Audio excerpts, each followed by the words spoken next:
refuse to like adopt the idea that me being an athlete, I'm just here to entertain people. Most people, they'll get them a house, get them a white girl, and they go off into the sunset. Brett say, no, I'm about to go announce Black Wall Street. What made you take what I think should be the normal route? I think it kind of, in a sense, saved my life. I just take any of these deals, you can't do anything controversial. And they decide what's controversial. They make your career seem like it wasn't as impactful as it was, all because you stood on a different side of what the yellow brick road that they laid out. If I can't use my voice, so what are we doing here? Right. And them the people that be trying to take advantage of you. If you can't help me grow, build in my community, for my career, you shouldn't be representing, actually nowhere near me. You shouldn't be welcome in my house.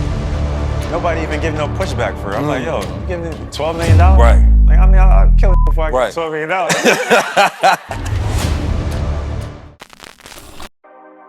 So I'm just really here to just to fill him out. I know he got some good energy that he about to share. Barry Sam, I'm here for the High Level Save Yourself tour. From a wonderful man named 19 Keys. And I'm here because Keys is the best. Why wouldn't you be here? So y'all ready? Y'all ready for Keys? Peace to the gods! Peace to the gods! Do we feel like we out of time? Or do we feel like this is our time? Do we feel real or do we feel fake? Do we feel low level or do we feel high level? Do we feel like slaves or do we feel like warriors? Do we feel owned or do we feel like owners? Do we feel controlled or do we feel like controllers? It's takeover time.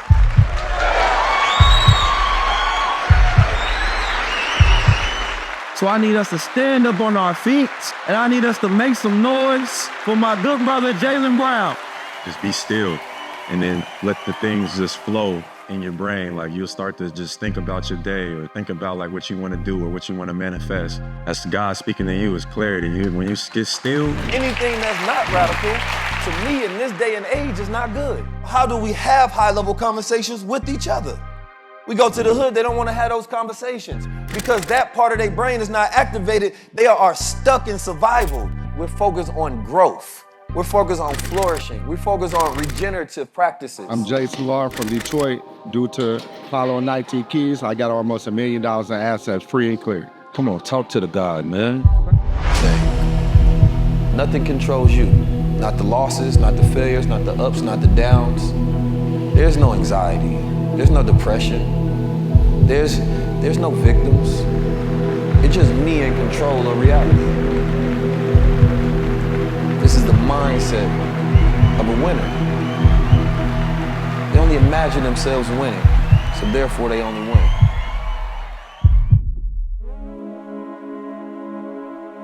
Peace family, it's 19 Keys. Thank you for watching High Level Conversations. We want to continue to be the best show in the world, so we need your support for that.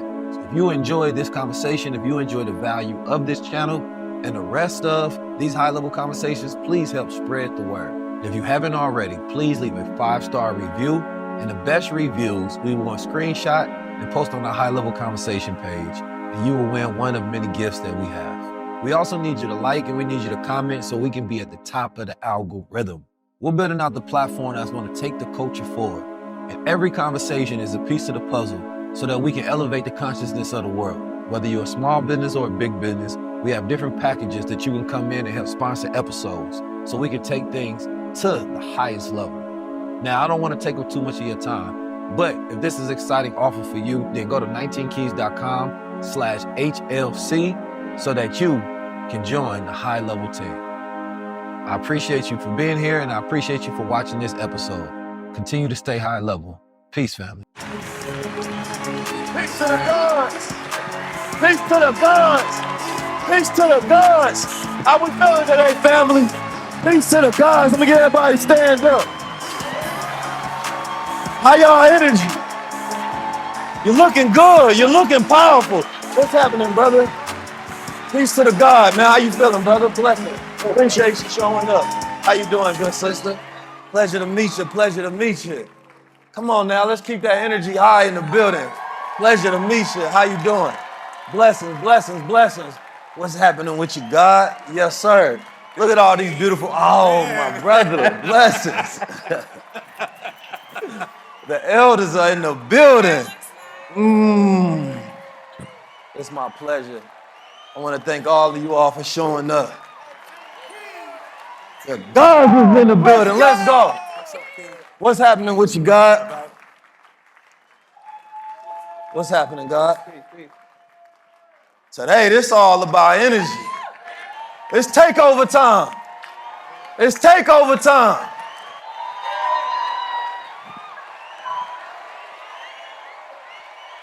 Do we feel like we out of time? Or do we feel like this is our time? That's what I want to hear. Do we feel real or do we feel fake? I hear that. Do we feel low level or do we feel high level? Do we feel like slaves or do we feel like warriors? Do we feel owned or do we feel like owners? Do we feel controlled or do we feel like controllers? Well, I think y'all on the right type of time today. I want y'all to take a moment and I want y'all to be in this moment. In the world right now, we have a wealth of information, but a poverty of attention. There's so much information that's going on, we can't pay attention to nothing. Every single day is like a month. Every month is like a year. Time has collapsed upon itself. It might be a plane crash. Donald Trump did some more wild shit. Elon Musk did some more wild shit. Kanye West did some wild shit. It's like, God damn, every day? But the reason they do that is because they're trying to keep you in a low-level state where you're just reacting to things. Low stimulus, gossip, constant gossip, and commenting on things that have nothing to do with your ascension. So that means that they know exactly what you're doing with your time. They ain't got to worry about you. They can give you the greatest tools on the planet Earth. They ain't got to worry about you. They know today you talking about what Kanye did.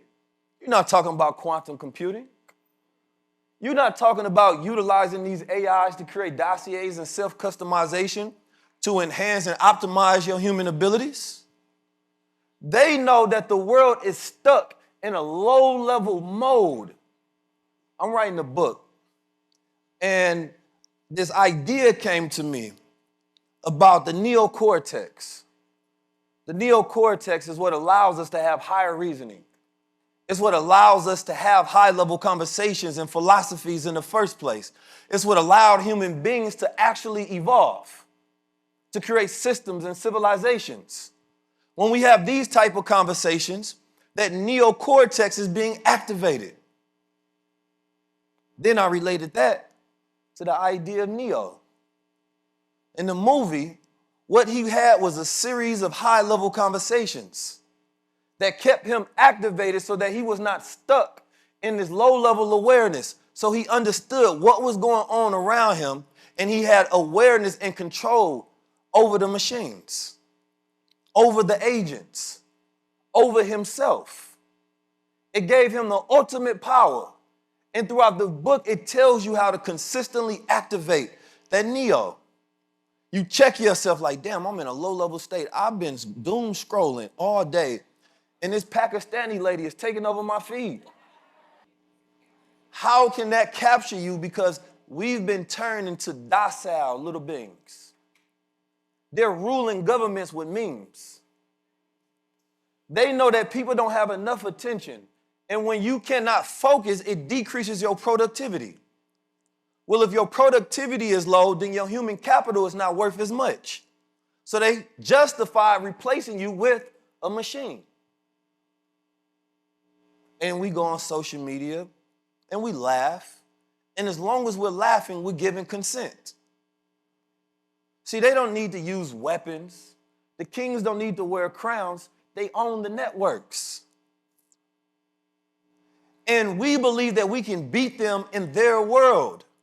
But you can't do that unless you're activated first. Morpheus, he talked to Neo. That was his high-level conversation. He gave him the option, red or blue.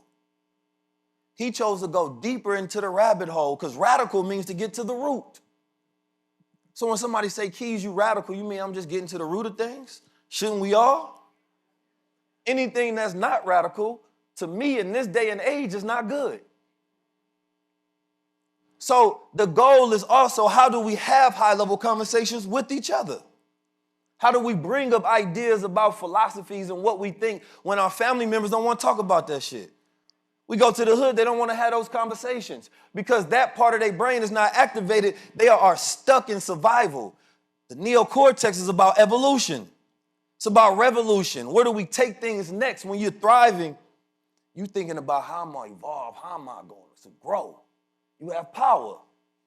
But then not only that, the book gives you a breakdown of how to speak, how to project yourself, how to just have off-cuff conversations at any time to where you consistently activate it. But if you're not utilizing that muscle, it's much harder. And what happens is we start to adapt and assimilate into these circles and into these crowds because we want to get along. Our brain said, man, just survive. Don't be trying to stand out. If that's what they want to talk about, then talk about it. You got real thoughts, man, cut them real thoughts. Say what the crowd wants you to say. And the leaders have an unconscious mastery over the control of crowds. They know how to sway you based on emotions. But I thought that this part of the conversation was so important because how do you know when you're being controlled? And this is the most important thing today because their mechanisms of control are so efficient. How many of you all have argued with a bot today? You wouldn't know. They good. I can go program a bot right now and tell it to be aggressive and tell it to argue all of my points and have a whole entire army. And you think you getting swatted by real people on real life. Then I can create a bot that goes against you. Every time you say something, the bots is coming and swarm you. Say, forget this lying fake ass nigga. And now you getting mad arguing with the bot. So now if I can watch that engagement, we know where his time is going. We got him under control. Don't even worry about it. I can run a psyop on you very easy. So that means that if we don't have knowledge of it and we're not aware, then we also can't use the counter tools to attack, to defend ourselves as well. So Twitter is created to create consistent engagement, farming.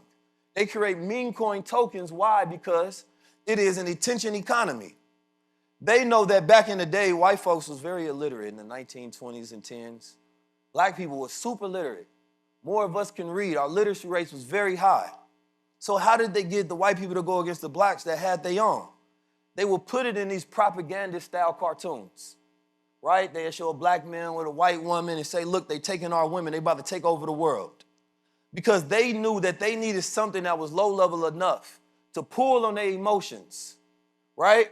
Today, it's the same thing in the way Elon Musk used memes. It's the same way Kanye West used memes, right? They know how to control your attention in a way to where they will use the AI to do it. They ain't even got to do it. The AI responds for them. This is a different type of time that we living in. When you study the Doge, what is the Doge? Anybody know here? Nobody knows what the Doge is. Department of Government Efficiency, that's what they call it. Somebody look in their phone, ChatGPT, and look up the original Doge of Venice in 626. D-O-G-E.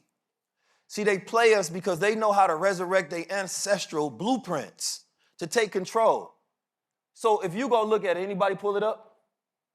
I want y'all to be used to using your mind and thinking and not thinking that you need an answer. You hear something, you research it, and you go deeper and deeper and deeper until you have an understanding. Because if you're not activating like that, then you're not living, you're not alive. The Doge started during the time it was the longest lasting oligarchy rule in history. It lasted 1,100 years. This is not nothing new. They run these plays. And it was essentially an elected figure by the elites that didn't want to go through bureaucracy, so they would elect somebody else to get these things done. When you see Elon Musk, he may make it look like a meme, but he was running the play the whole time. To buy Twitter, to set it up, so America can install a Doge during the time of the end of an empire, so he can get things done that they couldn't do trying to circumnavigate the Constitution. So it may seem like it's something funny. You may laugh about it the whole entire time. They're trying to have complete control over everything. Every single world that is out there, I say worlds, plural. We have social media. It has multiple dimensions. You got Snapchat, you got X, you got YouTube, right? Every one of these worlds are controlled by who? Who owns them? Not somebody look like me. So how can you beat them at their game in their world? The answer is you can't. The only reality and the only option you have today is to create your own, is to opt out. But when you opt out, the question becomes, where do we go next? So you're ciphering your capital from one system to create your own system. How many people in here got an app? We got a few people in here that have an application. How many people in here sell a product or a service? This is an economy right here, represents a particular GDP. How many people in here heard of Estonia? Estonia is known as being the most digital country in the world.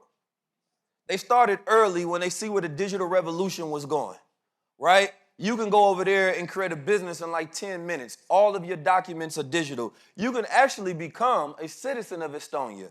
And when you have your business, your revenue is counted towards their GDP. So they created this digital network that represents the future, and the rest of the countries are looking at that as a model that they're trying to replicate. The reason I study these things is because I'm trying to think about, okay, what is the way that we do it to get our own sovereignty? To me, the answer is creating a digital network. How many of you all utilize Discord? Discord is essentially having your own city or your own state, right? Now imagine you have your own city, you have your own state, you all have your own code that you live by. Everybody is voting, deciding to say, yo, we want to buy physical assets somewhere, and we want to set up our own cities. Secondary cities is what we call them. So I've been planning with some people behind the scenes, and we've been talking about this idea of secondary cities. If you go look at, in the average city, Black American city, where there's a large population of Black people, the household income is not enough for them to be able to afford a house. Right? So then what is the dream? What is the American dream if you can't afford it? So the goal would be then, okay, well, how do we create what they call transformational homes? Anybody heard of that? Transformational homes are homes that you can build on top of the land, right? You can end up making like 20 of them a day. So imagine we had a first 100 days plan. We wanted to build these secondary cities to where we say they trying to figure out how we create our own world. And then we aggregate all that money into like a DAO system. Anybody know what a DAO is? We're learning today. What's a DAO? Can you say it a little louder with your chest? A little louder, bro. With the chest, I said. Okay, we learning something. So this essentially is a system that's not owned by one person, right? That means if we started, we all own it. But our voting power is distributed based on how much money we put into it. So let's say, okay, we raise $100 million. And we say, what do we want to do with that? Maybe we want to start a media company to control narrative, right? Maybe we want to build secondary cities outside of, maybe in New Jersey somewhere.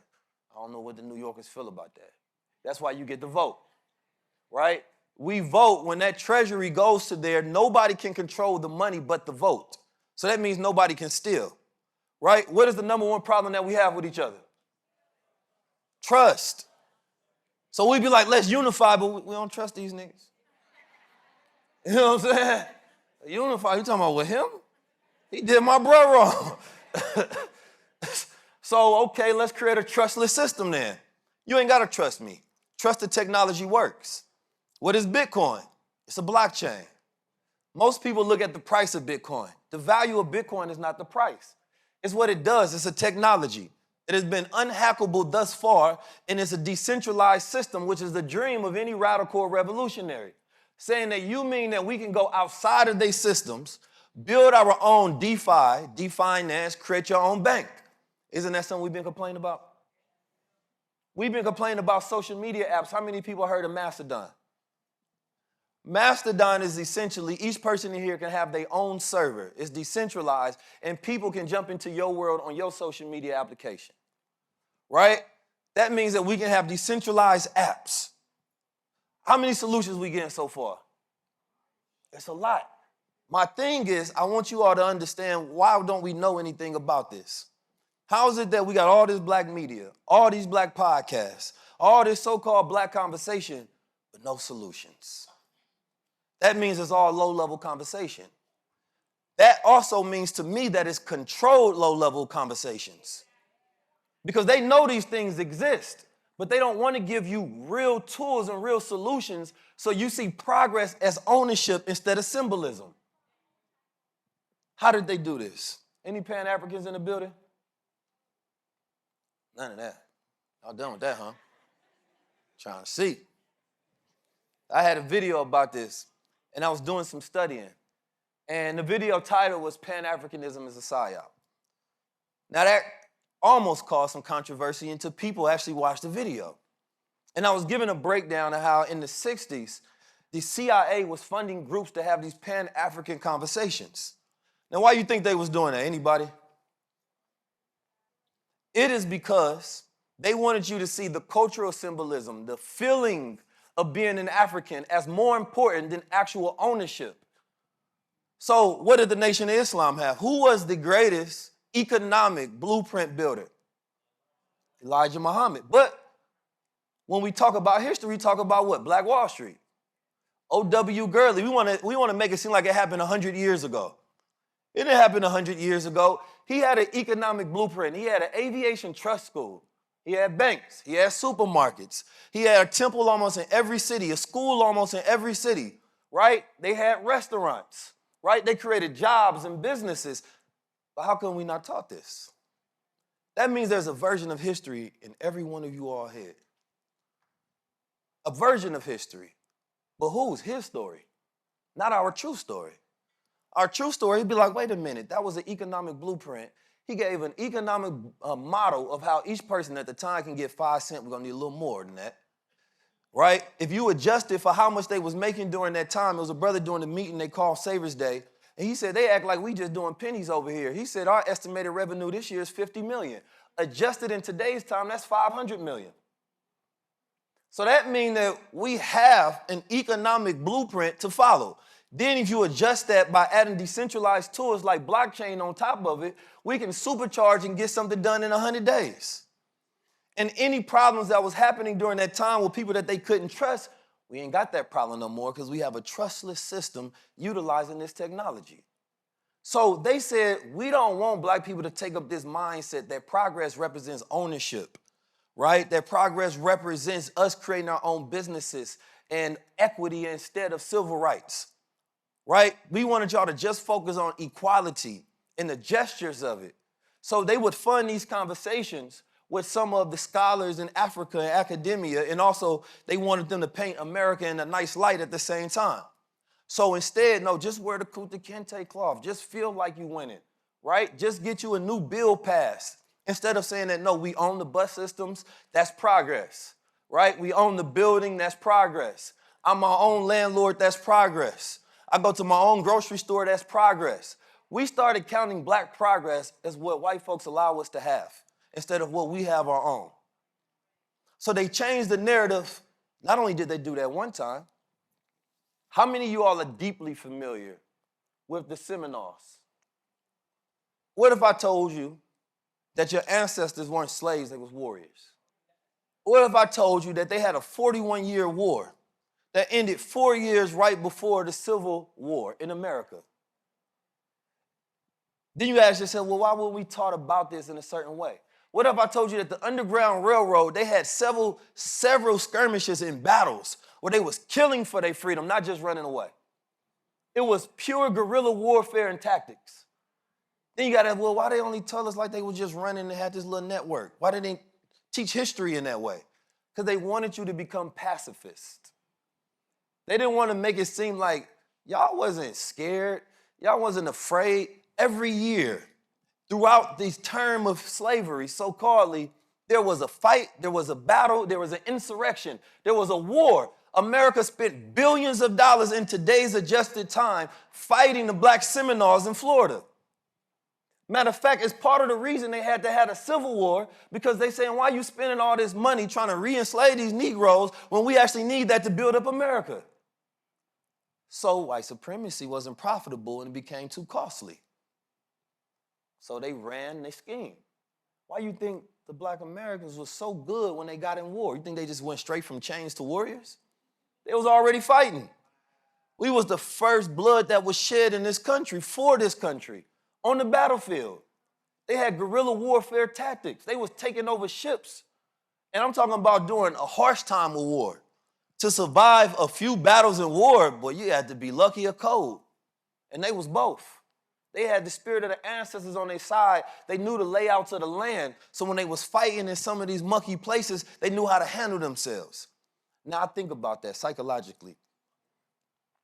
When you ask me where I'm from, I'm going to hit you with the Oakland, but I'm going to pop it a little bit, though.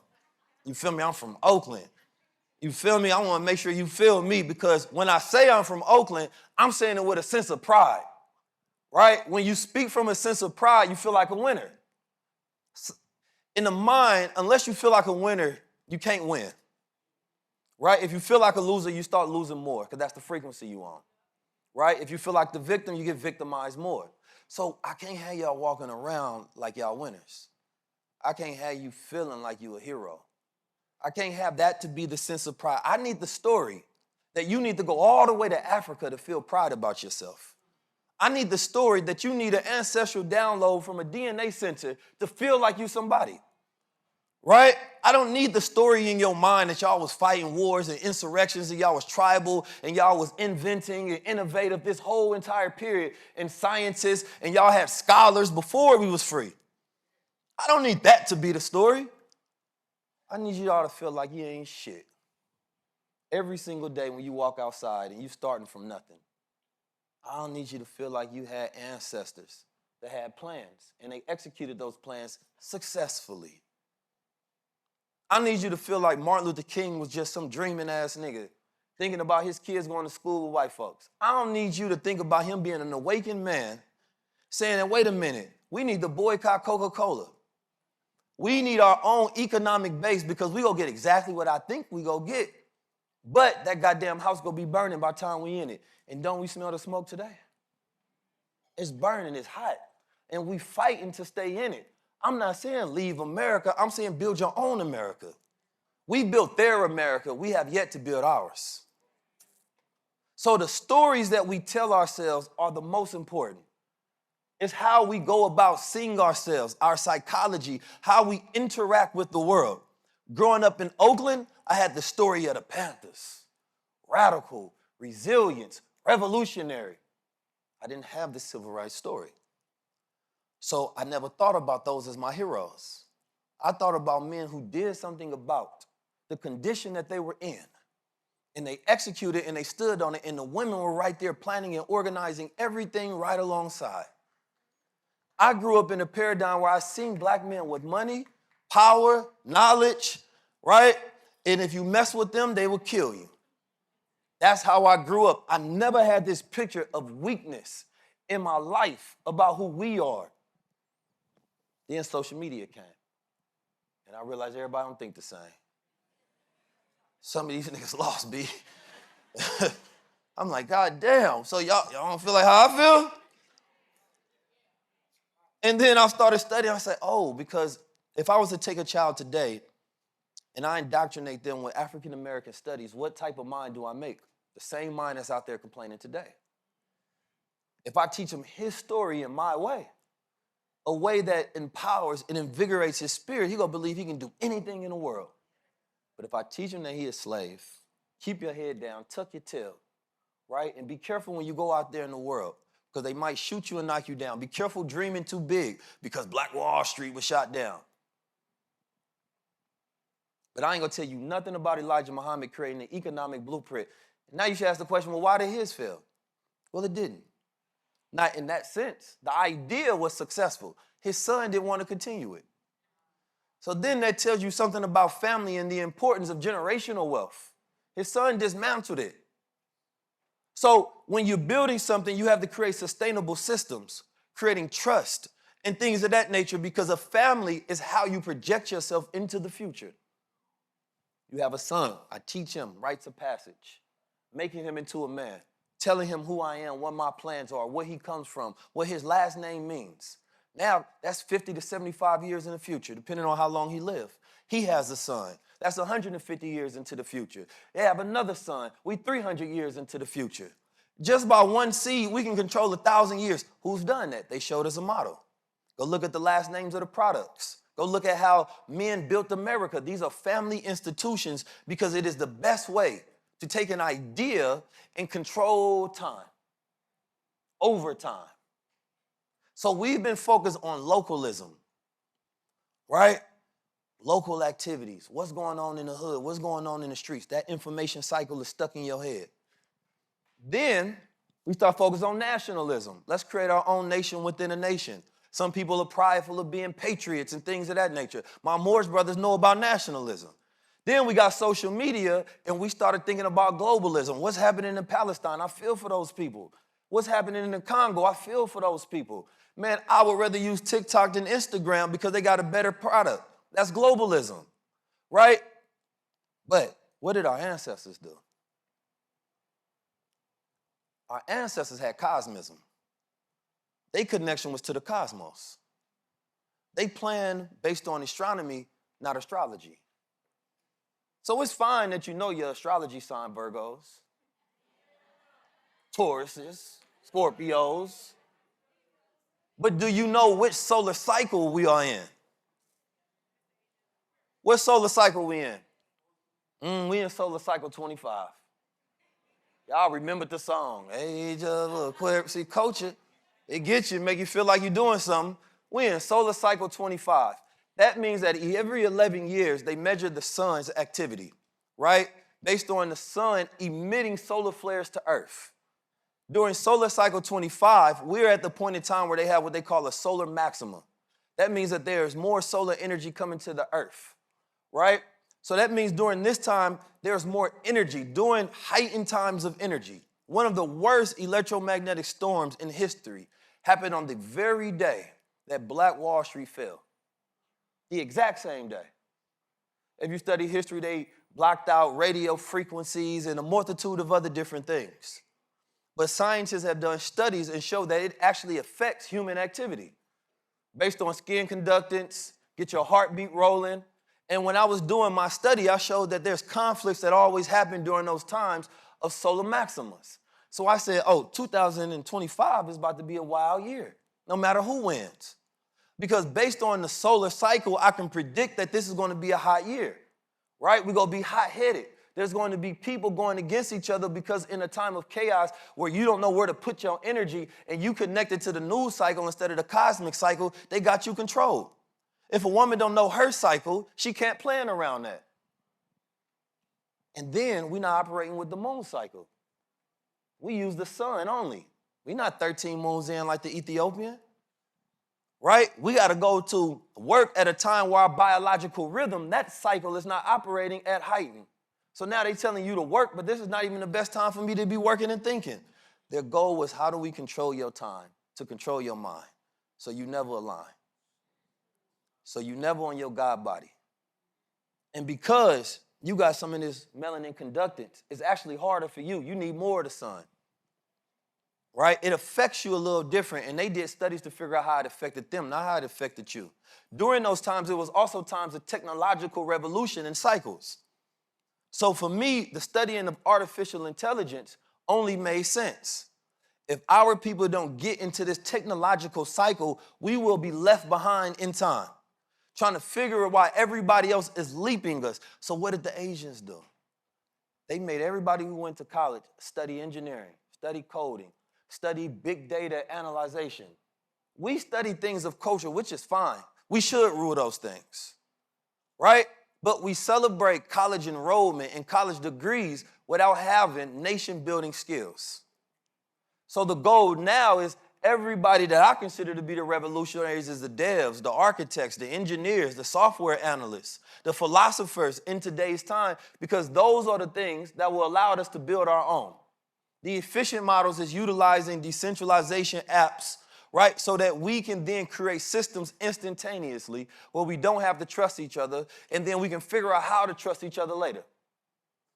We figure out how to put things on a code of ethics and rules that everybody describes and say, like in Japan, you know, they put together theirs by the Bushido. How many of y'all watch anime in here? I know it's an anime crowd. What, Dragon Ball Z? Naruto? When you watch those, they be deep, don't they? Philosophical.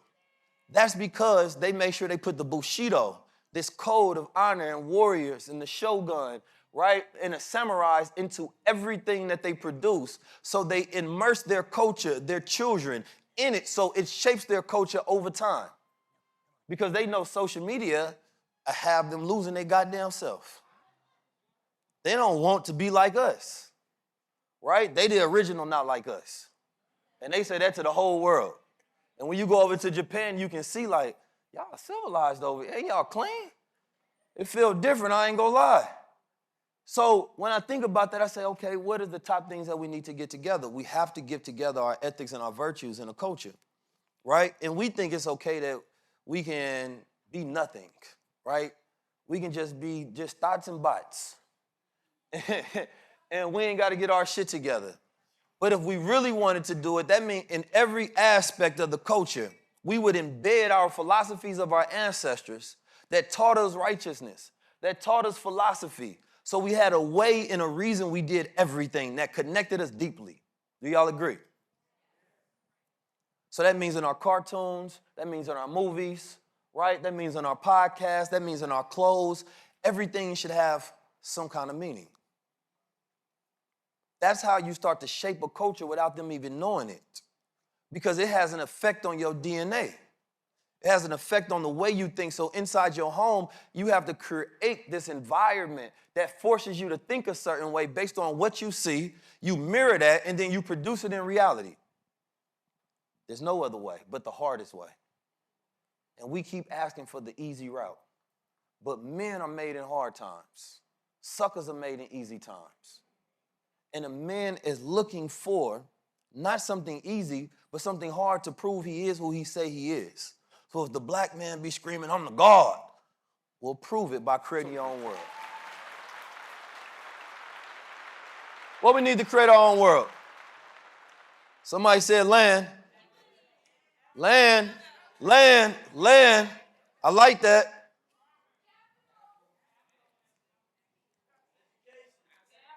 Y'all already said land. That's all I was waiting for. I appreciate the rest of the answer. I'm just trying to bring the brothers up. Because somebody tonight will be winning some land. Now, how many people knew about this? Those are the people that's eligible. Just to let y'all know. Because they most likely sent the video and things of that nature that we told people to do. I know y'all got excited, but I want to temper that a little bit.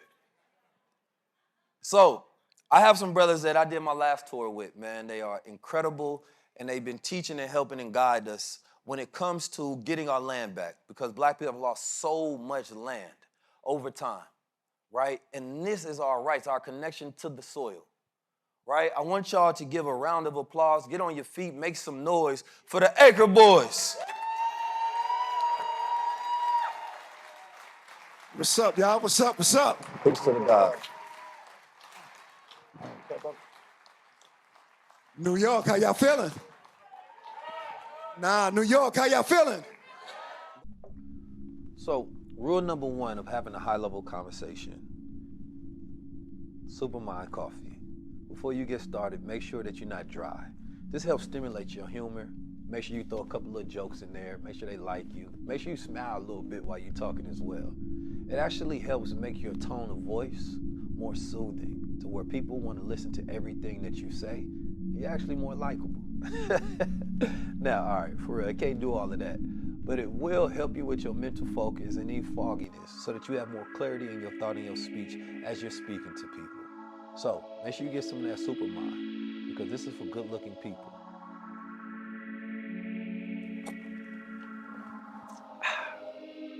Are you good-looking?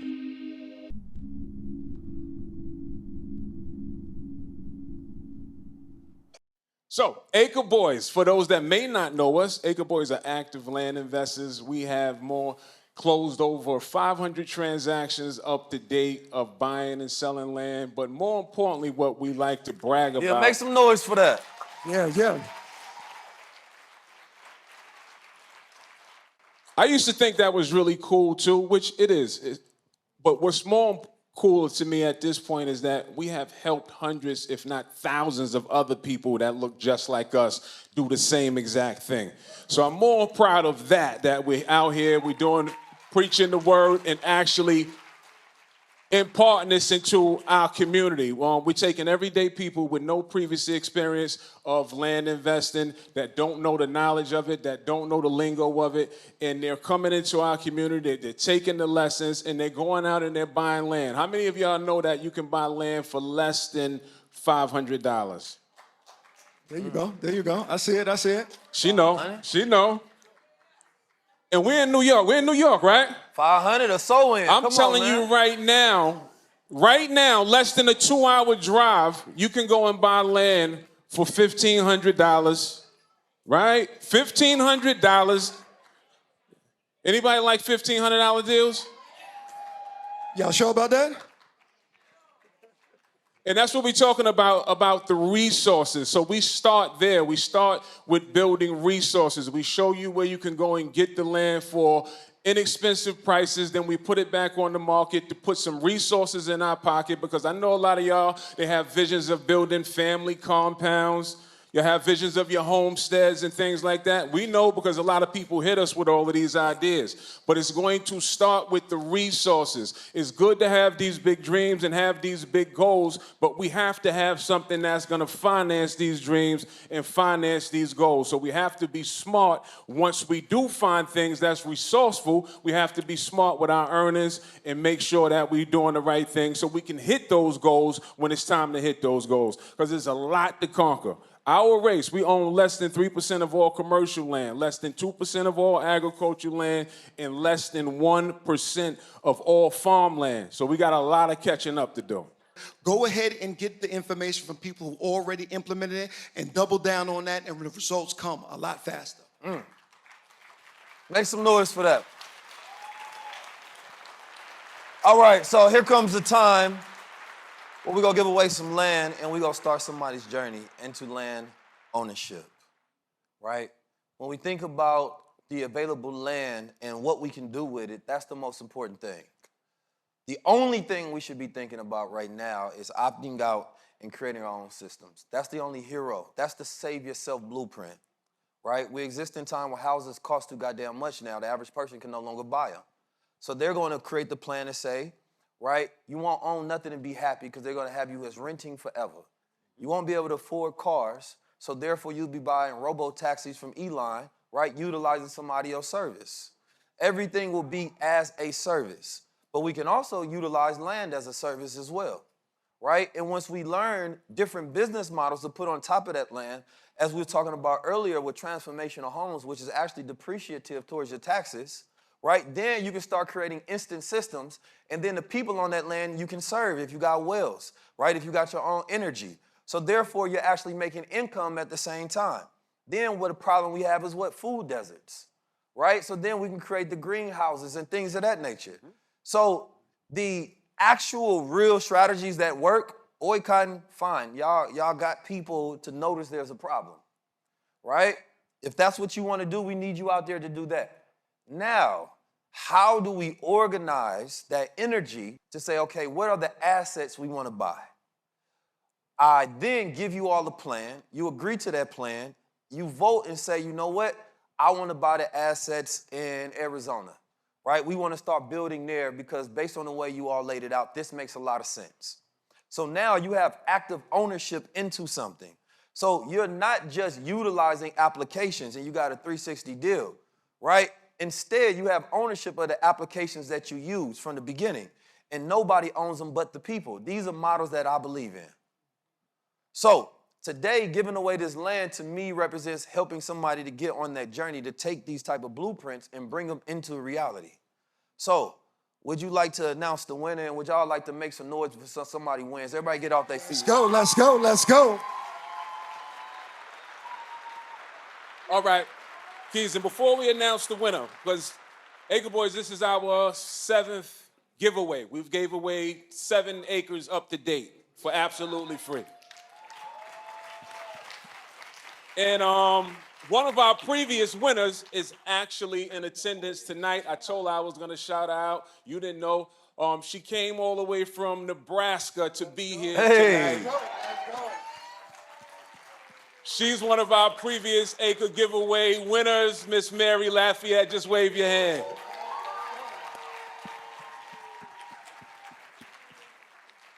The winner of tonight, I'm gonna go by your Instagram handle. That is Miss Riz Taught You. Where you at? Oh, wow, she front row. Oh, she front row. I appreciate you. Thank you. Congratulations. Absolutely.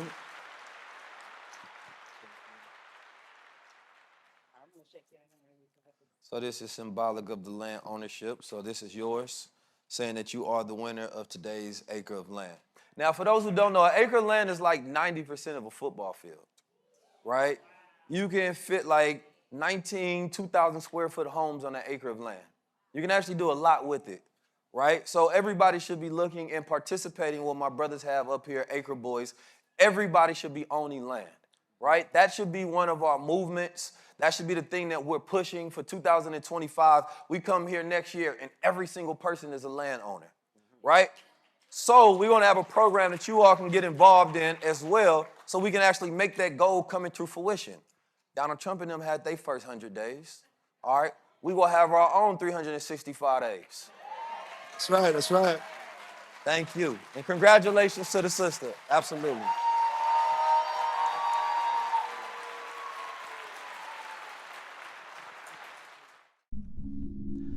Peace, family. I'm 19 Keys. Well, of course I'm 19 Keys, and you're the audience. And I appreciate y'all being here and supporting this channel.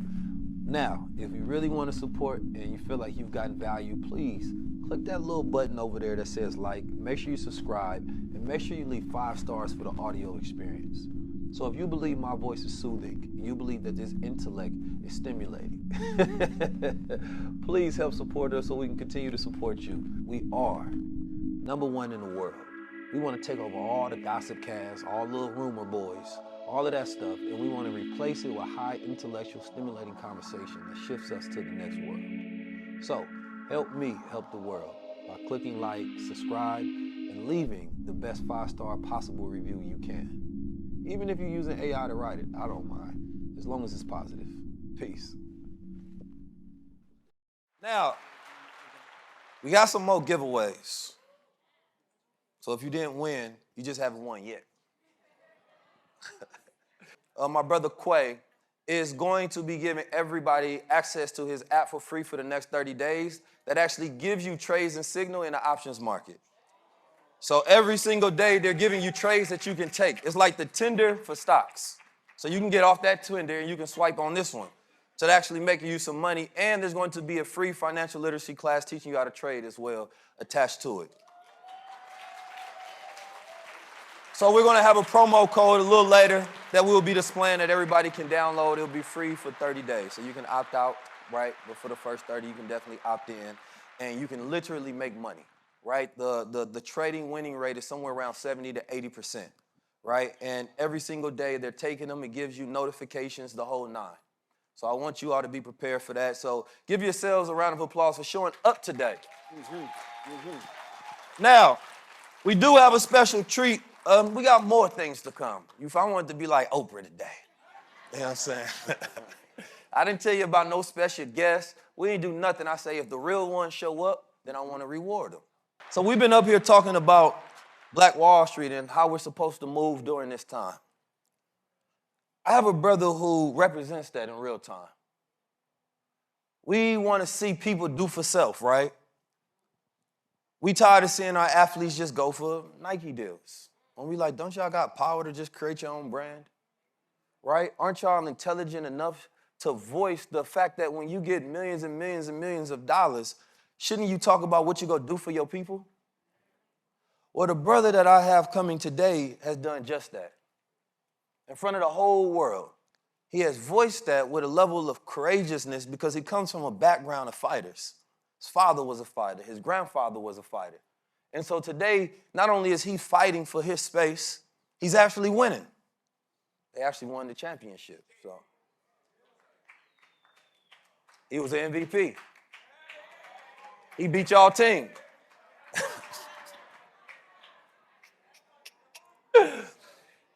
I'm talking about none other than one of the most impressive men that I ever met. They said when they was about to, and they was calling him to get drafted, I think he was somewhere in MIT. You know what I'm saying? Doing something very intelligent. They tried to say that he wasn't marketable because he was too smart. That means they want to market us just dumb niggas. But he embraced his role in culture and said, I want to build Black Wall Street, right?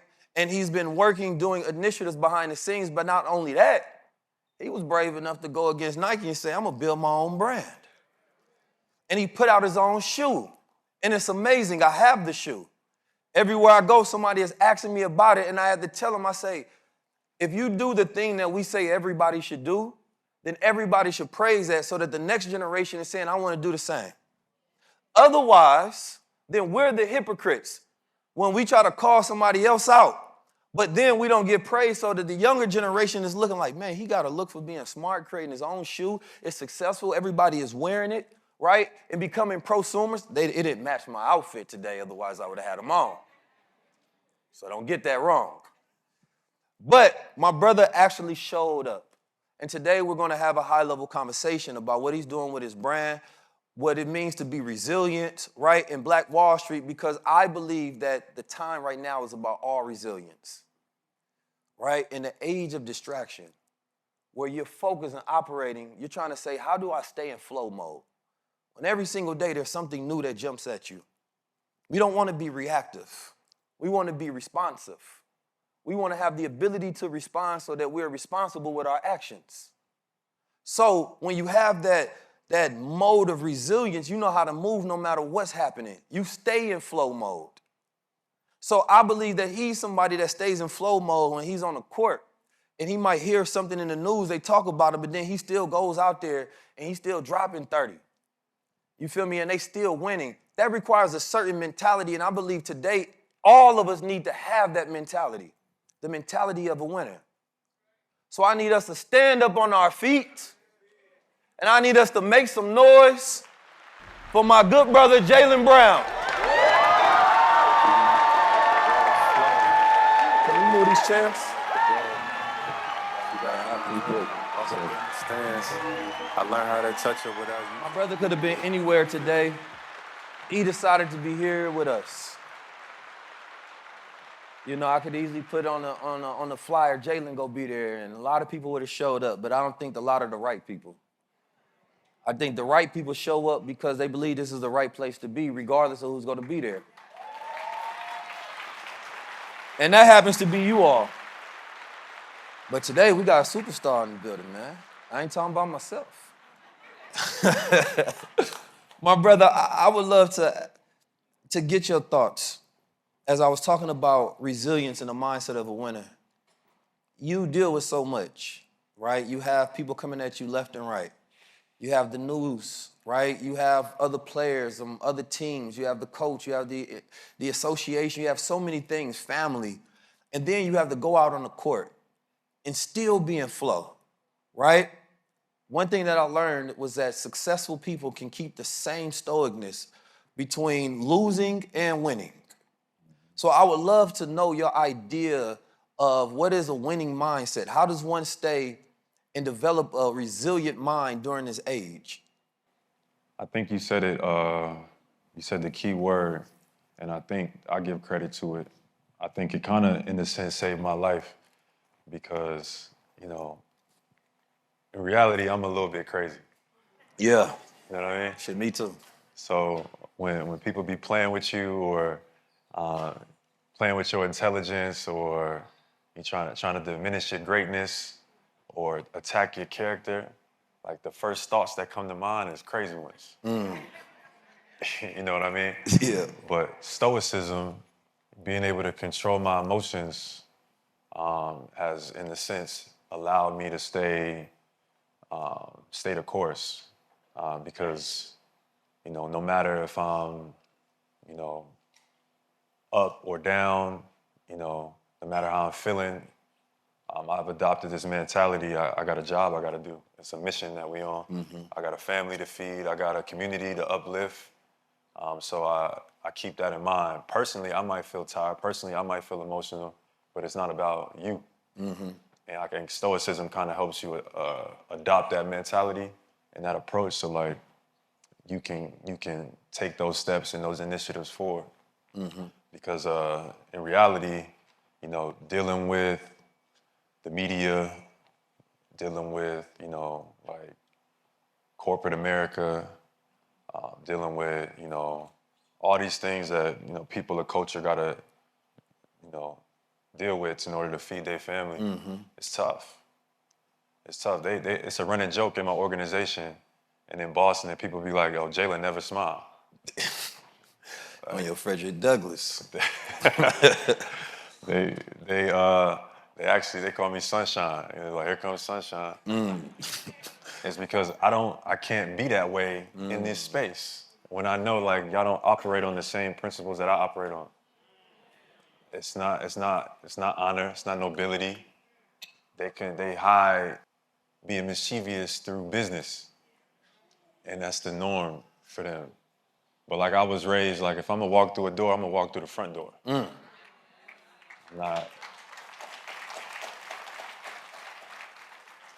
not trying to come through the side and all that, the angles, and I'm coming through the back, trying to climb through the window. Like if I got something I gotta say, like that's how I think business should be done. Like I think business should be fair. I don't want nobody leaving from this experience feeling like they got hustled or taken advantage of. I think, how to operate on that principle is like how I was raised. That's not how corporate America works. That's not how America works. It's a lack of nobility. It's a lack of honor. So to have to walk in that and pretend like I don't know what's going on, ain't nothing to smile about. That's real. That's real. Make some noise for that.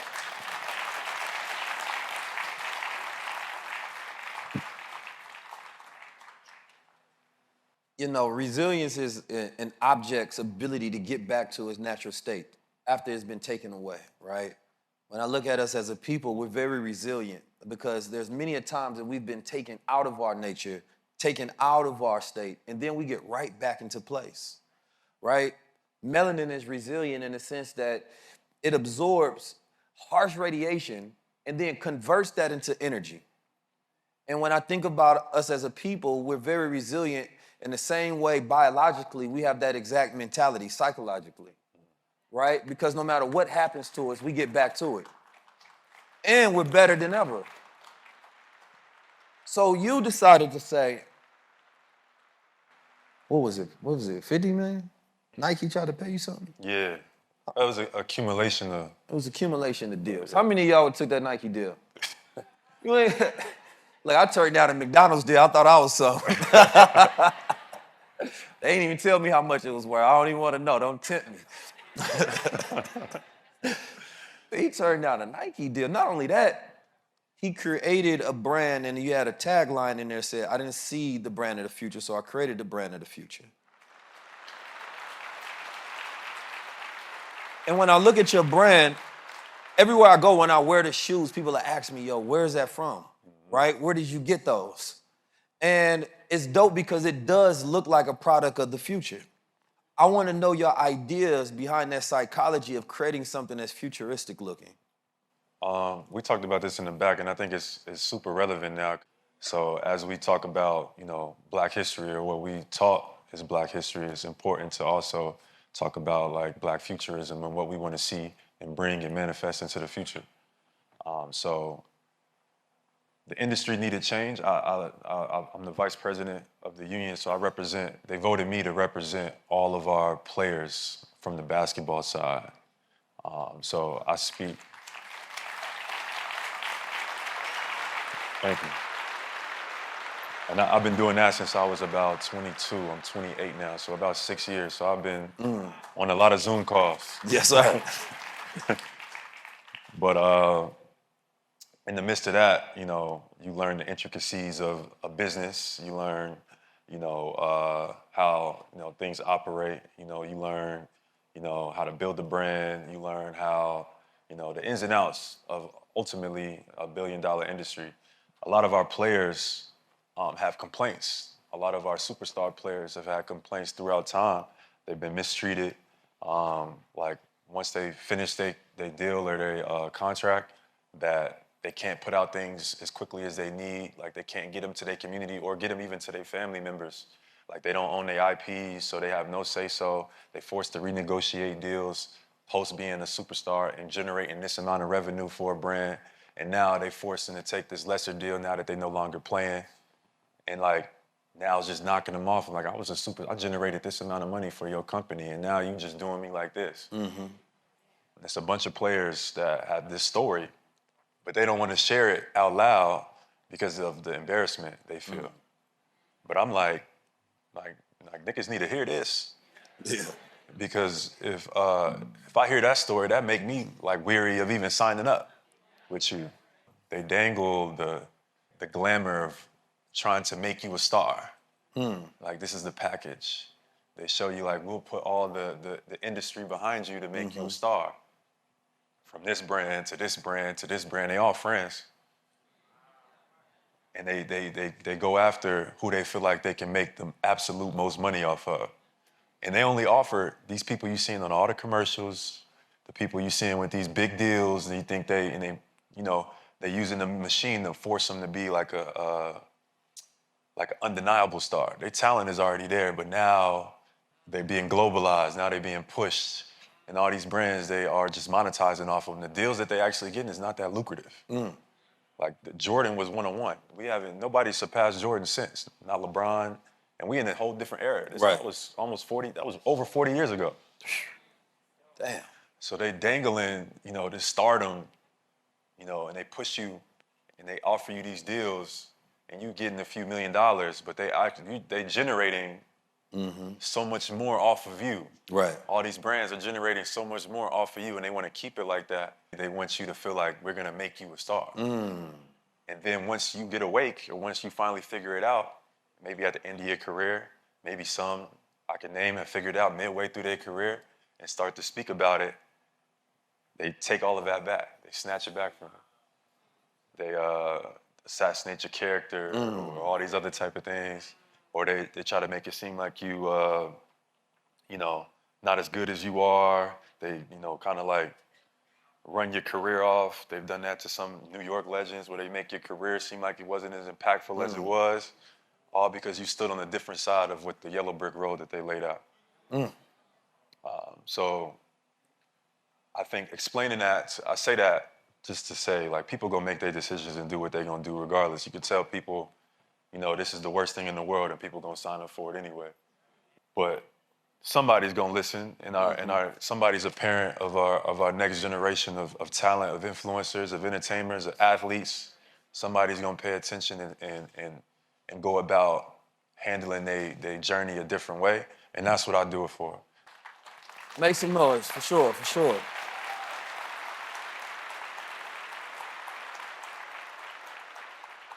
The reason why the design for my product, and I design pretty much everything myself, and the reason why I always wanted it to be like the symbolism, I wanted you to see like this futuristic, kind of vibe, because I wanted you to think about like what's next, the next generation. So when I'm, talking about the future of performance, I'm also talking about how the future of athletes need to look and how we need to understand our value, how we need to recognize what's being dangled in front of us and why, and being able to make decisions, because I think nobody's been able to like break it down to the sense, but like, as seeing those deals come across my table and I passed on them. Yeah. Like, because I was able to recognize, okay, they're trying to make me a part of their machine. And that's fine and all, but I don't want to be. Right. I feel you on that. I think when I listen to you, number one, it's a very high level of things that you're dealing with, and you're simplifying them just based on your values. right? This is what you want to give me, but I don't want it because I'm a man of values, right? A lot of people don't know what their values are until they test it, right? Most people can't name their top 5 core values, right? They don't know what they really stand for. So in those moments, if you don't know your value, then somebody else will tell you what your value is, right?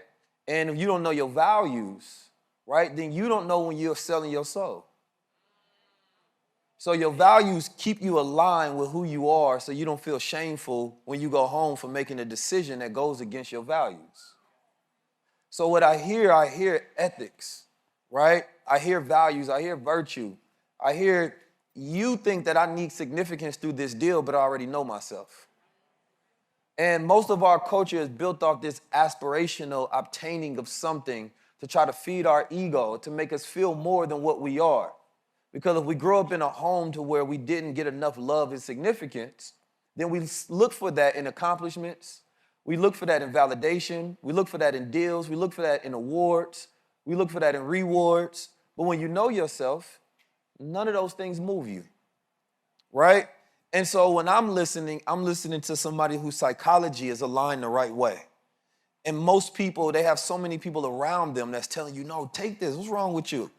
In a minute, I would have took that. Not me, I'm saying, they saying that. I would have turned Nike down too. I'm saying that from this position. That's very true. It's a whole industry around our athletes that's like built to just take advantage of them. Mm-hmm. You know, from the agency model. You know, it's obvious, but it's so normalized that it's not presented as that. But like you said, a lot of times our athletes don't know that they're selling their soul in a sense, and that kind of has an abrasive kind of like way to say that.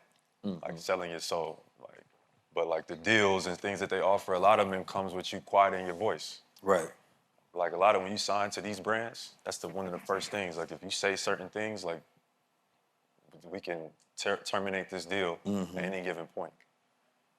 So like if I can't use my voice, then why the hell am I? What are we doing here? Right. You know what I mean? But that's like, to take any of these deals, you can't do anything controversial. That's the number one standard thing. And they decide what's controversial. And they decide, exactly, they decide what is controversial and what's not. It's not even like, it's like a feel for them. Right. Based upon what they feel from the company's ethics or whatever. You know what I mean? You could say whatever, and they could just basically say that this is a little bit too controversial and we letting you go. Right. So which is a method of control. So it's encouraged amongst our top athletes in order to acquire these endorsements to do nothing. You can't say anything. Be least controversial as possible. And we know that. This is not like this inside information. Maybe I'm just breaking it down from my view. But like, yeah, you can't say anything or you lose everything. You know what I mean? Now you take those are opportunities to start things, to fund things, to take care of your family, etc. So people look at it as like, I need to take these deals. So I can understand that to that degree as well. I'm not trying to, talk down on our brothers that had to do what they had to do. But I'm just making it aware to the people like what's going on. Because some of our athletes, it's such a normalization that they don't even know that what they really giving up. Like you giving up your agency. You know what I mean? Like somebody is letting somebody authorize your power. You know what I mean? And that has a deeper connotation than just like somebody's representing you. Right. Like you giving your agency away. Right. You know what I mean? So a lot of our star athletes and players and influencers, they don't even know that this is what a form of it looks like. You giving them your voice, and we compromising your voice for, these dollars. If you said it to them like that, cut and dry, maybe they would, maybe they wouldn't. I think when you really peel back the layers and you look at it like that, and you see, first of all, you realize how much you are worth, right? When you see how much other people can extract from your IP, right? What they realize is that any company is, especially companies that utilize athletes, celebrities, influencers, they're only as valuable as who's attached to it currently, right? Because if they lose the youth, they don't have the influence no more and they get drowned out. So you don't realize that you're making their stock worth billions of dollars when you sign. And they may give you a few $1 million while they're making billions off your IP and your image. Kanye West is very controversial, but what made him become worth billions of dollars today is that he controls his supply chain. Not only that, he controls access to his consumer. So when he tells, hold on now, wait a minute, he be wilding a little bit too. So when he tells Adidas, stop reverting my traffic away from Yeezy.com, he does that, and when he does the Super Bowl commercial, he does that so he can capture all the data, right, of his fan base and his core audience. And now the value of that infrastructure is worth billions because you can sell them product anytime you want to. You don't have to go through a middleman to get to, right, your core base. So now with the influence and the infrastructure, that is worth billions of dollars. And that is basically you realizing your value if you sign for somebody else and say, damn, how is this deal evaluated at billions, but if I don't have the deal, then I'm not worth billions? But isn't it me that's bringing billions to this deal? And he realized that, and then he started to control that mechanism that was controlling him. And so this is where the new athlete mind, this is the futurist blueprint, where the new athlete realized that I would rather be decentralized. I would rather control. I now have media. I have infrastructure. I can control supply chain. I can control influence, right? And I can go direct to consumer. So I become the new institution. That's Jaylen Brown.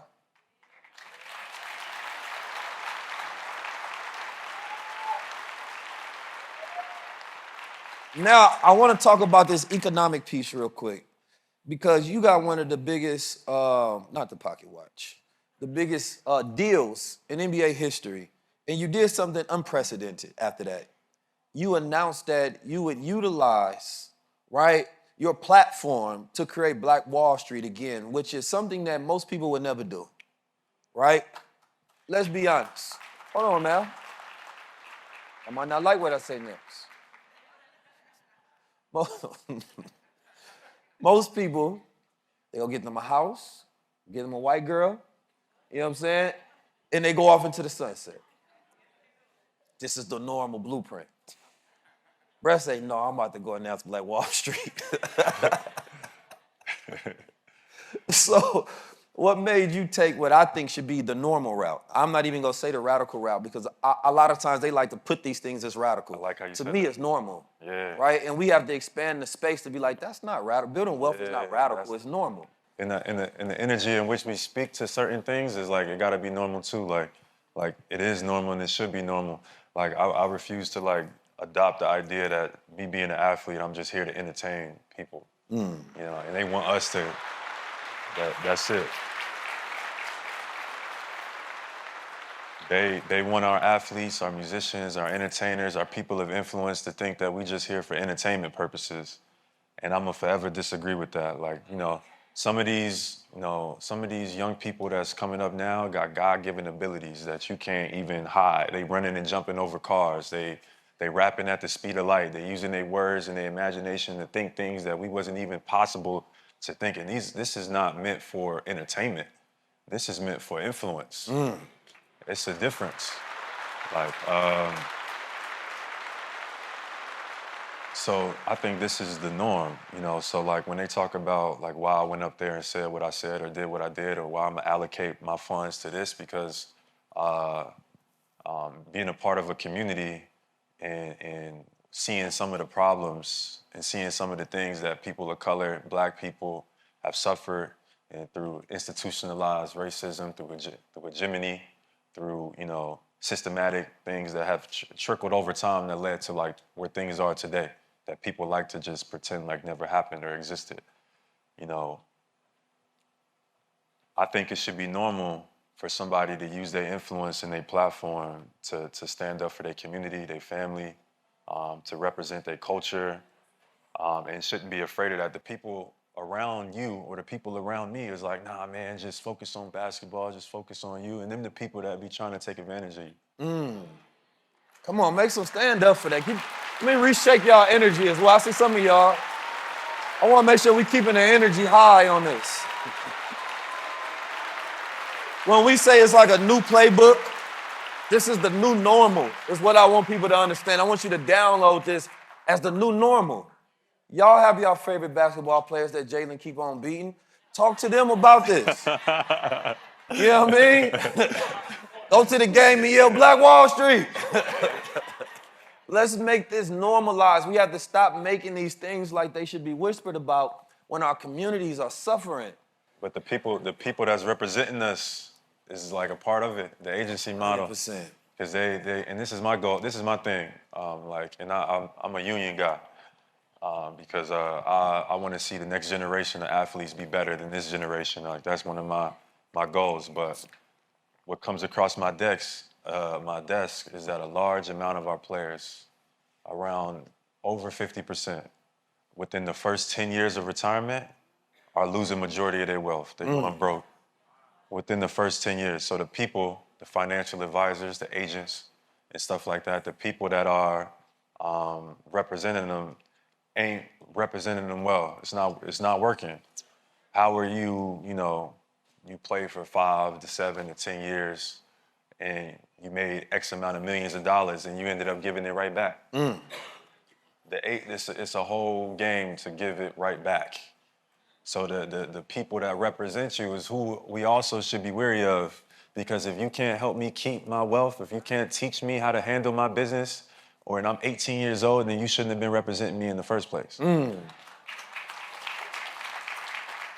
a firm believer in that. I've been saying that since I came in. I'm one of the youngest players to ever enter the draft without an agent. I came in without an agent. I negotiated. I've negotiated just about every contract that I've ever had for the most part. But even coming out the gate, I took a lot of flack for that, where, obviously, speaking to these things and disrupting a $1 billion agency model is you're gonna catch some flack. People gonna use their resources to make sure that things don't work out well for Jaylen Brown, so we don't have to worry about other athletes doing and thinking the same thing.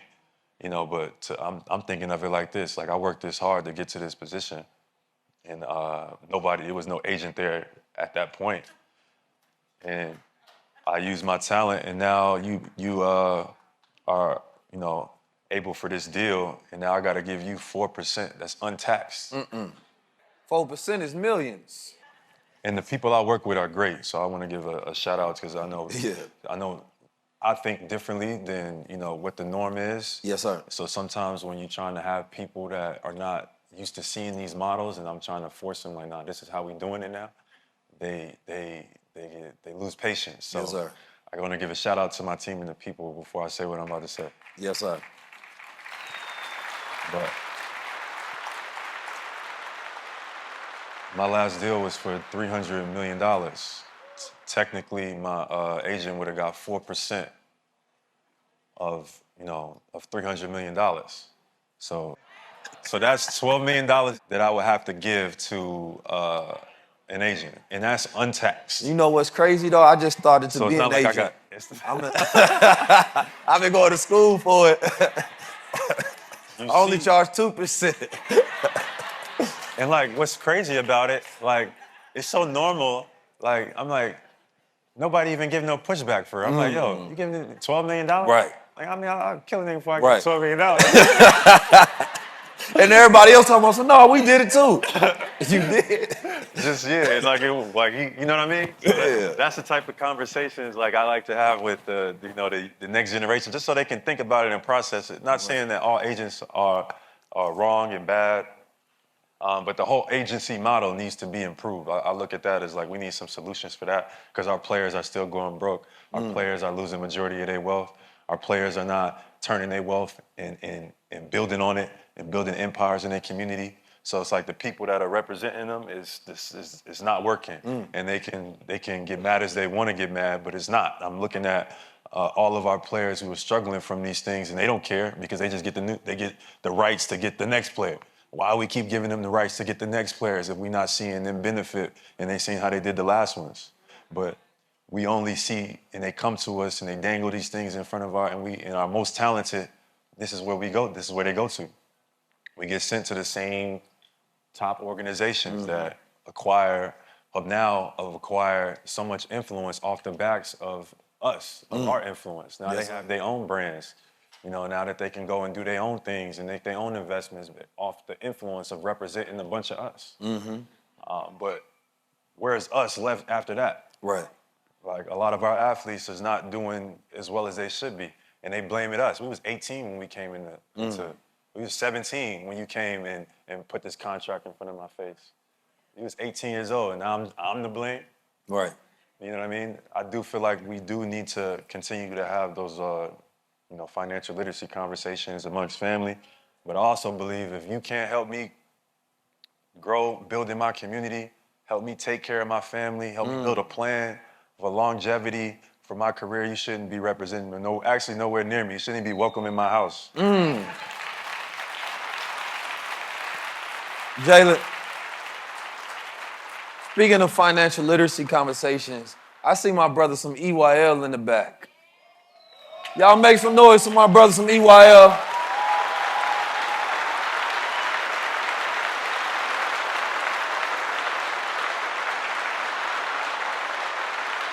So you know they got the book, You Deserve to Be Rich. How many of y'all got the book? Okay. How come the rest of y'all ain't get it? No. So for those who don't have it, we'll be giving away a few free copies later on. So I have one question for you all. What school did Jaylen Brown go to? Who said that? Who said that? Stand up. All right, my brother, you get a free book.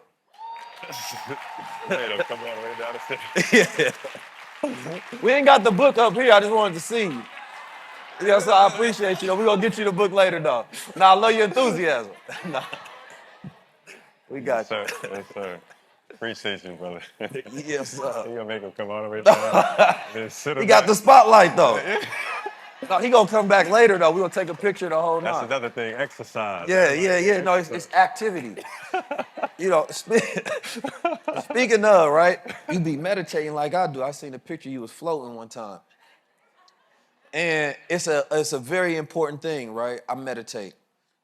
And what I learned, I've been writing the book, the High Level Conversations Only book, and what I realized, one of my methods as a speaker is always envisioning myself speak first. Like I run it through my head a lot, perfecting it in my head. And I'm projecting myself consistently. And as I was studying the neuroscience, it actually aligns your brain, right? So I want to know, number one, why do you meditate, right? Why do you find that that's something important to show people this is what you do? It's a form of finding self in the middle of like all of this, what people call like the matrix or the distractions or just all the stuff going on. It's like a way to center yourself, like to get those inner clarities, those realizations, those actualizations, because there'd be so much going on. And you ever been like, you ever thought about a situation at one point and there was so much going on and like 2 weeks go by and then you get like a clarity and be like, you know what? That situation was a lot different than it was then. But it had already passed, but you just got the clarity on it. It usually happens when it's like a person. Like somebody like was playing with you or they said something and you play it back. He crazy for real, huh? You play it back. He thinking about Stephen A. Smith. You play it back like 2 weeks later and then you get a whole different clarity from it. That comes from like within. That comes from like you just being able to just separate from like, whatever you was distracted from at that time. So meditation is just a form of like just calming everything down. And people make it seem more complex than it actually is. Meditation is just spending time with you. That is it. And it's become such a hot trending topic in this era where, people have, monetize it and sensationalize it, but it's always been locking in with you. Like it could be 5 minutes, it could be 10 minutes, it could be 15, it could be an hour. But it really is just taking that time to just quiet everything down, like just relax, let the tension flow from your shoulders, like everything just like relax and then just be still and then let the things just flow in your brain. Like you'll start to just think about your day or think about like what you want to do or what you want to manifest. And you'll be surprised, like when you just calm everything down and just get still, like you'll start to hear God's voice. You know what I mean? And that's clarity. That's God speaking to you, is clarity. When you get still, And we like to use the word motion because I heard you say I heard you say the word motion a couple of times. Sometimes you gotta sit down. Mm-hmm. You know what I mean? Sometimes just be still for a minute. Everybody wanna have motion nowadays, like, you know, and it's motion this and motion that, and they trying to get the motion from you. Right. Sometimes they need to just sit their ass down. You know what I mean? Most people ain't got motion, they got commotion. Sometimes you just gotta sit down and be still, and then you'll be surprised at what come to you. Right. I 100% believe that. I believe in stillness speaks.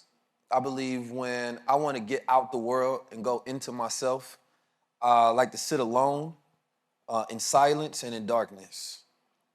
And in those moments, you balance the waters within, right? So if you were to imagine a beachfront, if your mind is chaotic, then the waves would be very high. They'll be washing up, right? Because that represents your mind itself.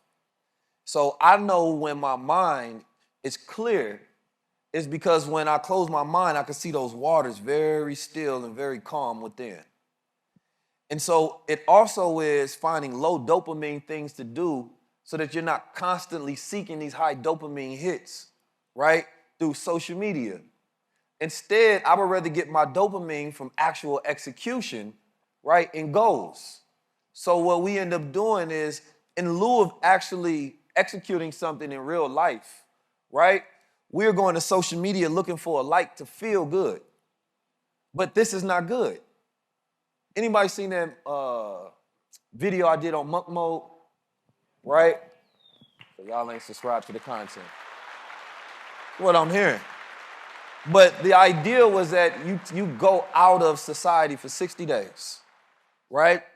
You cut off friends, family, right? And you go deep within. You start studying, you start reading, you start meditating. You cut off certain food habits, you start fasting, right? You do a complete digital detox. You go into nature more, you ground. So you can actually know your true self because we know our reactive selves, right? Our lower selves, not the ones that's activated from our higher reasoning, right? That neocortex, to where we have real thoughts.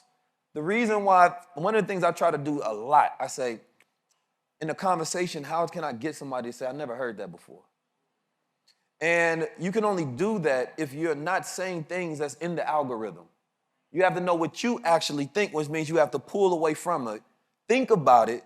Now you're contributing to it. You're creating. The other time you're just consuming, and what you consume controls you. So if it's negative, it controls you. The brain is looking to survive, so we look at negative things and we blow them up because we need to keep our eyes on threats. So negativity is magnified even though the presence is really small. So a troll, you might want to wring their neck and kill him, but it's only one of them. But he was loud though. I still want to see bro in real life. That's just your brain in survival mode. So you have to realize that you have to be in that evolution mode, right? You have to know you're creating those responses. You're activating the low-level people. They are forced based on their program to respond to you a certain way. Do not react to the response because then you're controlled by what you put out. Damn. So we have to be higher-level beings, and that's when we're constantly looking back like, damn, am I activating my neo, my cortex, or am I controlled by the matrix? My limbic response, my nervous system, right? Am I in survival mode or am I in evolution? Y'all know that survival mode, we hear that all the time, man, I'm just making it through. You know, what you doing, nothing, man? I'm just getting through the day, maintaining, man. Same old, just surviving. That's our language. Our language has to be evolution, right? We're focused on growth. We're focused on flourishing. We're focused on regenerative practices, right? So we can be more efficient with our time and our energy every single day, right? How many people believe they deserve to be rich? First of all, I want to gift my brother one of these books. Yes, sir. And I want us to take some time real quick. This is what I want us to do. We talked about the future. And the idea of the future is it don't exist yet, right? We're in competition for what the future will be. It is a blank slate. But based on the ideas that you have in your head, it becomes a self-fulfilling prophecy. Mm-hmm. So if I ask you about AI, you say, man, the future Terminator. Who told you that story? Right? If I say, what's the future of America? You say, man, Elon and them. You know what I'm saying? Who told you that story? They've been feeding you because you're in their feed in their world that they control that algorithm. So it controls what you think, so you produce their future. They use your mind to nurture their ideas as a womb to produce and give birth to ideas. So if you know your mind is that powerful, then that means that we need to have times. I do this a lot as a futurist. I think about the future I want, and then I prepare for the future that they're trying to create as well. So when things happen, I'm not reacting. I know how to respond already, and I don't get future shock. So what we're about to do is we're going to take some time, and we want to align thinking about a cosmic future, a future that we control, that we own, right? A future where our children are safe, a future where the cars and the design, it's what they call a biophilic design, incongruent with nature. We have neural architecture that makes us aspire and think bigger, because the world has been turned into these digital boxes that doesn't make you want to become more. They strip the world from you wanting to become more by stripping it out of the architecture so you don't look around and get inspired. So that means that it has to be in here first before it is out there. So I want you to think of the greatest utopian idea of the future that you want to create, that you want to see. And we're going to take some time to breathe in. And we hit a ah. That relaxes our nervous system. And in that state of relaxation, that's when we're really thinking and getting creative. Immerse yourself in this moment. Get detailed. Feel the air around you. Put color to your ideas. Live there. Will it into existence.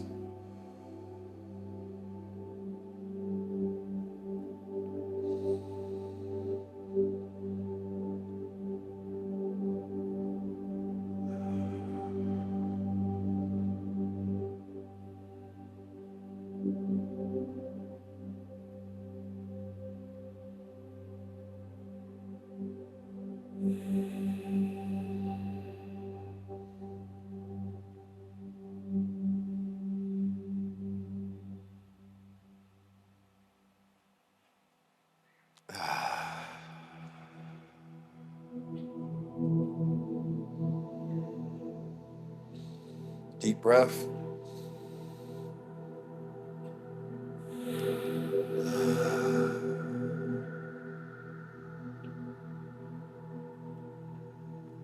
I want you to imagine your future self and everything they have. The way they think, the way that they feel, the way that they move. How they dress, how they smell, how other people respond to them. The amount of money they have in their bank account. The values that they respond to. Down to the outfits that they wear. The respect that they garner from all across the planet Earth. And I want you to align with that version of yourself when you open your eyes. I want you to stick to their habits, stick to their plans, and most importantly, I want you to stick to the frequency in which they live. Remember, if you can imagine a higher version of yourself, you have just expanded who you are. Now it's time for you to fill the void. Open your eyes.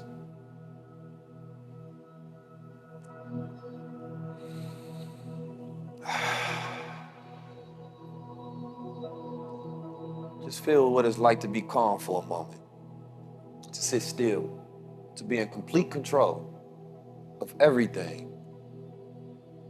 If you can keep this level of Zen throughout life as you move throughout the world, you control everything. Nothing controls you. Not the losses, not the failures, not the ups, not the downs. There's no anxiety. There's no depression.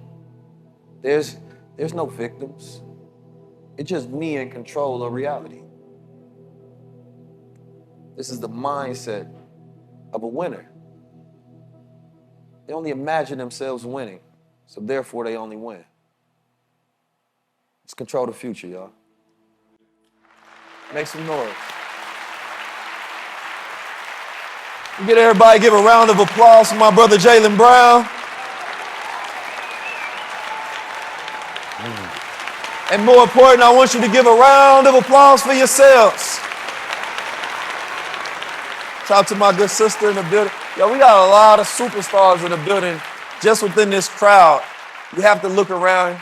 I definitely want y'all to network. I got my sister Erica Ford over there, my brother AJ McQueen in the background somewhere, my brother Lloyd Strayhorn. We got Dr. Sebi daughter right here. I know y'all watched the episode.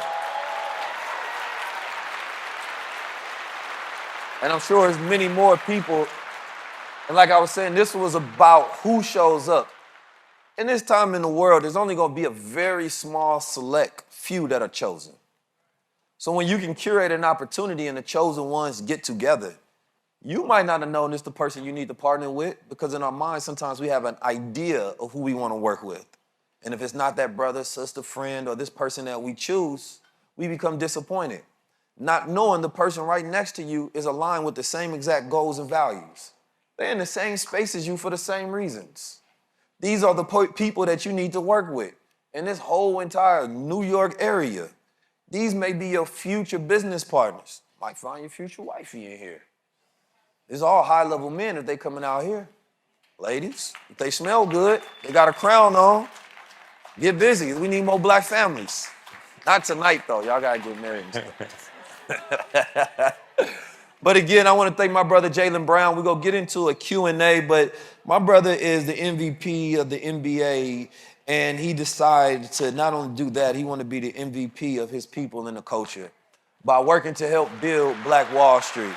So give a round of applause, not just for him, but for the inspiration that he's going to create. Thank you. And the effect that it's going to have for future generations as we move forward on this continued path, as we fight for our future. It's not going to be easy at all. I promise you that. But everything about my brother here and myself is about us taking an uneasy route to get to a place that's worth it. Every single day we will go on social media and something goes try to steal your attention. I need you to take it back. Because your attention is your power. And when they have that, they have you, and you've consented to belong to them. So we're going to have presentations about what we're doing as a community. I don't want to just do a tour and rile people up. Everything that I'm talking about, we have ideas, blueprints, plans, decks. I don't even want to share everything in front of the public. I only want people who's serious, right? Because that's the only way that it works. I don't need the whole world, but we need the right people that want to build our world. Y'all ready for that? Are we low level or high level? Are we low level or high level? But let's act like it then. Give a round of applause for my brother, man. Thank you. 19 keys, high level conversation. Tap in with the guy. This is not a one-time event. The idea is to make this a movement. So I need everybody to be signed up so that everybody's data is inside the same system. So when we put calls out, we put the decks out, we talk about the DAOs and the decentralization of the community, we have a call to action that we mobilizing within the next 100 days, and we're gonna see some real action behind it. I wanna be able to share with you all the blueprints that we've been working on. I'm not doing these things in public. I'm only doing them behind the scenes, right? So that we can actually get some real wins, right now. Because my generation, and I'm gonna say it for me, and I don't care who like it, we're not the boycotting generation. I would let the other people do that. And I'm not saying all the ancestors, because I got some gangster ancestors. You know what I'm saying? But what I'm saying is we want action. We want to see things actually built in real time. And if somebody wants to help bring this in fruition, I'm all for it. But if you in the way, I'm gonna get you out the way. And that's just what I'm standing on. And whoever don't like it, they can come see me, right? And I mean that. So when I stand on what I say, I know what type of time we on. I know what these devils are gonna do. And if we don't have a counteraction to that, and it ain't just a sermon, it ain't just the regular Al Sharpton talk, right? It's on that 19 keys time. And I'm saying that this is my age, and who don't like it, again, come see me. But for the rest of y'all, come see me for the right reasons. So we gonna build together. How many of y'all are ready for the evolution? How many of y'all ready to take over and be in control? To actually see a time to where we can say, man, I'm actually excited about the future. We're not waiting on Donald Trump to do shit for us. We're not waiting on Elon Musk and his Doge department to run the world. We ain't waiting on none of that, because I want to show that we can mobilize instantly, right, on the ground and get things done in real time and show people how to utilize influence in a real way. So I need to make sure that everybody, let's go to the other slide, signs up so that we have your data so later on this particular movement continues. Thank y'all for showing up, and thank you for being yourselves. Are you low level or high level? We low level or high level? We low level or high level? Well, let's act like it then. Let's take over the world.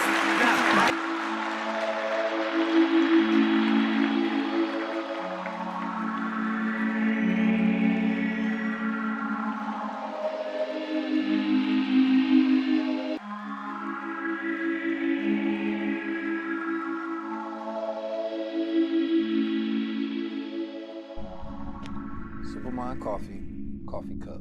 Inside the coffee cup is Supermind coffee. Instant coffee that I take before every episode so that my brain is stimulated and I'm getting all of that neural response. I want to make sure my synapses are connecting. I want to make sure electricity is flowing. The information is there. So I drink this coffee every single day. It got lion's mane, it got cordyceps, and it got a little bit of coffee in it. Now, if you tap in, you too can have high-level conversations. And make sure you give it to the person you're talking to so that they're not dry while they're talking to you. Hey, tap in.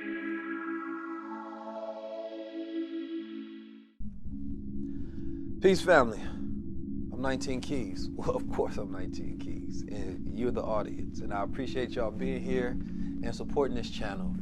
Now, if you really want to support and you feel like you've gotten value, please click that little button over there that says like. Make sure you subscribe, and make sure you leave 5 stars for the audio experience. So if you believe my voice is soothing, and you believe that this intellect is stimulating, please help support us so we can continue to support you. We are #1 in the world. We want to take over all the gossip casts, all little rumor boys, all of that stuff, and we want to replace it with high intellectual stimulating conversation that shifts us to the next world.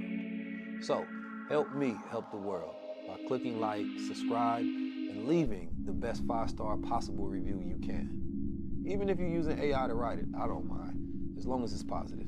Peace.